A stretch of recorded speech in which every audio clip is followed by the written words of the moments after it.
এই হলো আমাদের বাসার অবস্থা। সকাল থেকে গোছানো শুরু করে দিয়েছি, একমাত্র আল্লাহই জানে এই গোছানো শেষ হবে কখন। হ্যালো এভরিওয়ান, পৃথিবীতে যদি সবচেয়ে কঠিন কোনো কাজ থেকে থাকে সেটা হচ্ছে বাসা চেঞ্জ করা। ভাইরে ভাই, একটা বাসায় যে কত রকমের জিনিস থাকে। আমার এই বাসাটা অনেক বড় ছিল, প্রায় 1700 স্কোয়ার ফিট। তাই বাসার কোথায় কি আছে এটা আমি যেমন জানতামও না, প্লাস কি পরিমাণ জিনিস আমার বাসায় আছে এটাও বুঝতে পারিনি। আজ 2 দিন হলে আমার মা বোন সবকিছু গুছাচ্ছে। যেহেতু আমি বাইরের কাজে ব্যস্ত থাকি, বলতে গেলে বাসার কোনো কাজই আমি করতে পারি না। তো আমার বোন আসছে, মা আসছে, কাজিনরা আসছে, আমার দেবর আসছে বাসা চেঞ্জ করে দেওয়ার জন্য। আপনারা অনেকে জিজ্ঞেস করেছেন যে আপু এত তাড়াতাড়ি বাসা চেঞ্জ করছেন কেন। এই সেই দিনই তো নতুন বাসায় উঠলেন। আমরা যারা ভাড়াটিয়া আছি তারা কেউ কখনো সিদ্ধান্ত নিই না যে এই বাসা চেঞ্জ করব আমরা। বাসা চেঞ্জ করতে যেমন ঝামেলা হয়, বাসা চেঞ্জ করতে তেমন খরচও হয়। এন্ড মোস্ট ইম্পর্টেন্ট, একটা বাড়িতে অনেক দিন থাকলে সে বাড়ির প্রতি একটা মায়া জন্মায় যায়। প্রথমত হচ্ছে এই বাসার ম্যানেজমেন্ট নিয়ে আমাদের অনেক আগে থেকে ঝামেলা হচ্ছে। এই বাসাটা হচ্ছে সম্ভবত 6 তলা, আর এই 6 তলায় একমাত্র আমরাই ভাড়াটিয়া ছিলাম, তাছাড়া সবাই মালিক থাকে। মালিকদের সাথে থাকা কতটা প্যারাদায়ক এটা একমাত্র যারা ভাড়া থাকে মালিকের সাথে তারাই বুঝতে পারে। ভাই, এই বাসায় যত রুলস হয় সব আমাদের জন্য, বাকিরা কেউ কোনো রুলস মানে না।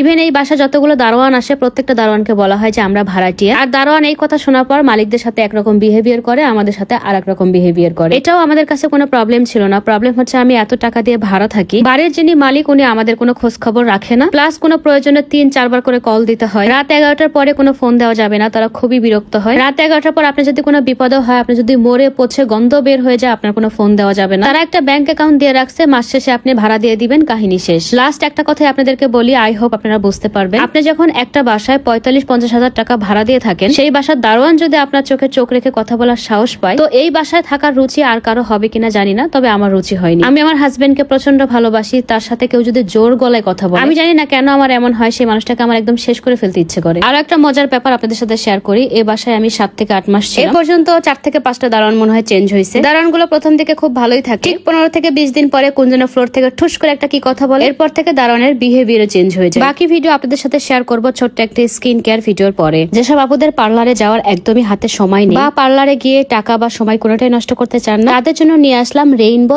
এই ফেশিয়াল, যেটা ব্যবহার করে আপনারা ঘরে বসেই পার্লারের মতো ফেশিয়াল করতে পারবেন। এই একটি কিটের ভেতরে আপনারা পাচ্ছেন 2 ধরনের মাসাজ ক্রিম, 2 ধরনের scrub, facial gel and gold facial. এটি আপনার ত্বকের ময়লা দূর করবে, ত্বক অনেক বেশি মসৃণ করবে, প্রাকৃতিক ভাবে উজ্জ্বল করবে। যেসব আপুদের ফেসের রিঙ্কেলস বা কালো দাগের সমস্যা আছে সেটাও দূর করবে। এই উপকারী রেইনবো ফেশিয়াল কিটটি আপনারা পেয়ে যাবেন কাকুলি বিজনেস শপ। পেজ নেম আমার ভিডিও ক্যাপশনে দেওয়া আছে। কাজ করতে করতে 2 বোনের বাইতে গেছে গন্ডগোল গাইস। একজন বলে আমি বেশি কাজ করেছি, আর একজন বলে আমি বেশি কাজ করেছি, আর আমি হচ্ছে তাদের বিচারক, লেও এবার ঠেলা সামলা। তবে এটা ঠিক গাইস, আমাদের সবার মধ্যে আদির আম্মু বেশি কাজ করে, তারপরে রুনা বেশি কাজ করে, আর আমি জাম্মের ফাঁকি। আমার ছোট বোনের রুম এবং আমার রুমটা মোটামুটি গোছানো হয়েছে, শুধু আমার জামা কাপড়ে মনে হয় 3 বস্তা হয়েছে। আমার মা গ্রাম থেকে বড় বড় জালি বস্তাগুলো নিয়ে এসেছে। এখনো আমার ভাইয়ের রুমটা বাকি আছে, না জানি ওর রুম থেকে আরো কি কি বের হবে। ওদের প্রত্যেকটা রুমে ওদের পাশাপাশি আমার জামা কাপড়ও আছে। এখন আমার আলমিরার জামা কাপড় নেওয়া হচ্ছে। আমার বোন বলছিল যে এগুলো তো শুধু আপুর, ভাইয়ের, না জানি আরো কত কিছু আছে। এদিকে আমার হাজবেন্ড বলতেছিল যে না না আমার কিচ্ছু নেই, সব তোমার আপুর। যে রুম থেকে যে বস্তা বের করছিল প্রত্যেকটা বস্তায় নাম লিখে দিচ্ছিল, যাতে নতুন বাসায় যাওয়ার পরে আমরা খুব সহজেই খুঁজে পাই। আমার আলমিরার একটা পার্টের জামা কাপড় নেওয়া শেষ, এখন যে পার্টটা খুলতেছি গাইস সেটা হচ্ছে সেকেন্ড পার্ট। তবে এইখানে আমার জামা কাপড় খুব কমই ছিল, বেশি একটা নেই। এখন হয়তো বাপরা মনে মনে অনেকেই ভাবছেন যে আলমিরার ভেতরে জামা কাপড় এত অগোছালো কেন। প্রতিবারই ভাঁজ করে রাখা হয়, আর প্রতিবারই এই অবস্থা হয়ে যায়। তাড়াহুড়ার সময় একটা ড্রেস পারতে গিয়ে সবগুলো ড্রেস পরে যায়। আমার মনে হয় যে এই প্রবলেমটা শুধু আমার না, ম্যাক্সিমাম মানুষেরই হয়। এই যে এই পার্টটার ভেতরে আমার হাজবেন্ডের জামা কাপড় ছিল, সে বলেছিল তার নাকি কোনো জামা কাপড়ই নেই। এটা শুনে আমার ভাই বোন গুলো হাসতে হাসতে ভিডিও করতেছিল যে সবাইকে দেখাবো যে ভাইয়ের আলমারিতে নাকি কিছুই নেই। আসলে সবাই মিলে একসাথে কাজ করার মজাই আলাদা। সবাই দোয়া করবেন আমাদের জন্য, আমরা যাতে সুস্থভাবে সবকিছু করতে পারি। এখন যেহেতু গুছাই নিচ্ছি, কষ্ট একটু কমই হচ্ছে, কিন্তু মজা বুঝবো গায়ে যখন ওই বাসায় গিয়ে নতুন করে আবার সবকিছু সাজাবো।